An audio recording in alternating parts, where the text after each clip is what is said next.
Сайн байцгаана уу? Та бүхэнд энэ өдрийн мэндийг хүргэе. Gavlin цаасны компаниас хөрөнгөний зах зээл сонирхтой зориулан сурал хичээл бэлтгэж байгаа лээ. Энэ удаад бид Эрдэнэс 5-7 талаар нэгдсэн мэдээлэл, нэгдсэн ойлголтыг өгөх зорилгоор энэ хичээлийг бэлтгэж байна. За уг хичээлийн дотроо дараах агуулгатай 1-р 5-7 нүрсний орд гэж юу вэ?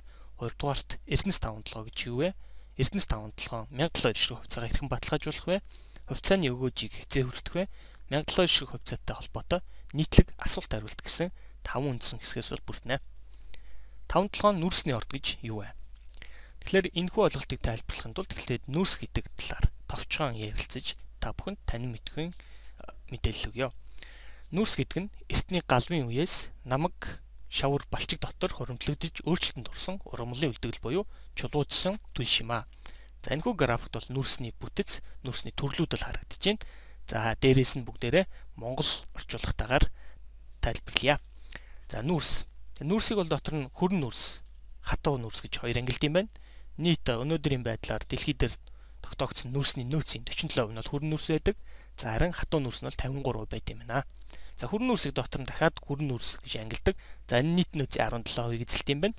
За дараачийн ангил нь бол дид битүүм гэж ангилдаг. За энэ нь бол нийт нөөцийн 30%-ийг эзэлт юм байна.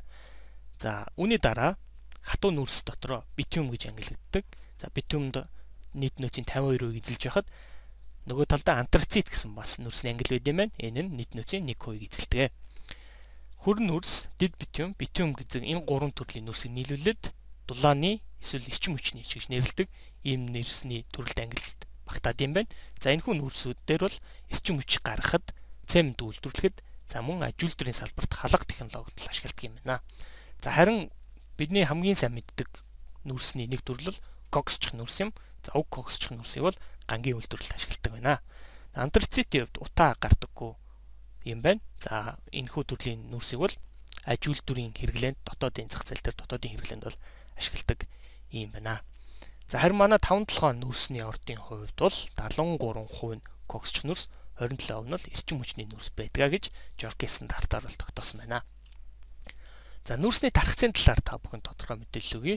Тэгэхээр дэлхийн нүрсний нийт нөөцийн хэмжээ бол 2013 нийтсийн байдлаар 891.5 тэрбум тоннд бол хүрсэн байна. За энэхүү зургаас л нүрсний нөөцийн тархалтыг харж болохоор байна. За Оросын улбаны улс, Америк нэгдсэн улсуудад бол нүрсний нөөц харьцангуй их байхад, за урагшаага бол нүрсний нөөц л харьцангуй бага байдаг. Ер нь бол нүрсний нөөц бол дэлхий дээр өргөн тархацтай байдаг нь бол энэ зургаас харагдаж байна.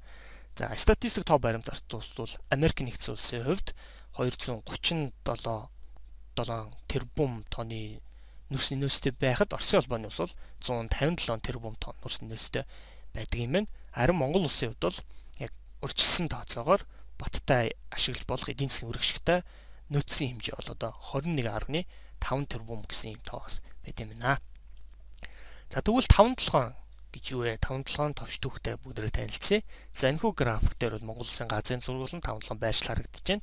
Тэгэхээр 5-7 орд нь бол 70 задах дотоос зүүн тишээ 98 км, Цогцэцгийн сумаас 15 км, Улаанбаатараас 550 км-ийн зайд бол оршдог. За уг ордыг анх 1934 онд тухайн үед тухайн газар нутагт амьдарч байсан малчид илрүүлж, за нүрсийг нь бол анх түншлэндээ хэрэгжилж байсан юм түүхтэй юм байна. За харин 1966 онд бол сайд нарын зөвлөлийн тогтоолоор улсын өмчөд бол шилжүүлж авсан. За энэхүү бол анхны олборлтыг хийж эхэлсэн түүхтэй юм байна.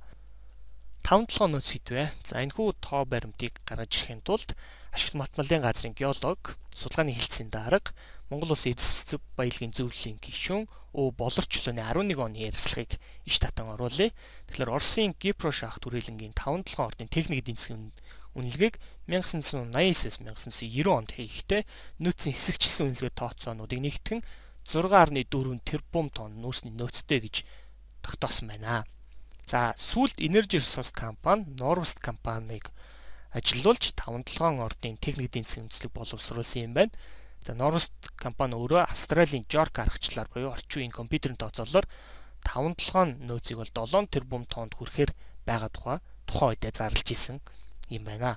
За тэгвэл хэдийн хэмжээний нөөцтэй вэ? Оросын Гипро шахт хүрээлэн 5-7 ордын техник эдийн засгийн үнэлгээгээр бол нийт 5-7 ордын нөөц нь бол 6.4 тэрбум тонны нөөцтэй. За уг ордын нийт 6 хэсгээс бүрднэ гэж судалгааны үр дүнгээ бол гаргасан байдаг байна. За цанхын хувьд бол 1.3 тэрбум тонны коксч нөөцний нөөцтэй бол 1.5 тэрбум тонны эрчим хүчний бол нөөцний нөөцтэй гэж бол тухайн сайн судалгаанд дурдсан байдаг байна. За Бортегийн хувьд бол 580 сая коксч нөөцний нөөцтэй бол 1.3 тэрбум тонн эрчим хүчний нөөцний нөөцтэй гэж бол тогтоожээ. За ингээд нийт дүр зургаар нь авч үзвэл 5-7 ордын коксч нөөцний хэмжээ нийт нөөцний нөөцийн 36%. За харин эрчим хүчний нөөцний нөөцийн хэмжээ бол нийт нөөцийн 64% гэж бол тодорхойлсон байна. За тэгвэл Жорки стандартаар гаргасан үнэлгээтэй одоо танилцъя. Тэр Norwest компани олон улсын Жорк ангилалд шилжүүлж хийсэн нөөцийн үржилсэн тооцоололоор 5-7 ордон 300 м-ийн гүнд хүртэл 7.4 тэрбум тонн орчим коксч болон эрчим хүчний нөөцний геологийн нөөцтэй байх боломжтой гэж үзсэн байна. За ингээд дотор нь нөөцний нөөцийг бол задлаад аваад үзвэл нийтдээ бол уг орд маань бол 7.4 тэрбум тонны нөөцний нөөцтэй. За жишээл энэ дотроос задлаад үзвэл зүүн цанхад бол 1 тэрбум 262 сая тонн нөөц байхад баруун цанхад бол 1 тэрбум 734 сая тонны нөөц байж ах жишээтэй.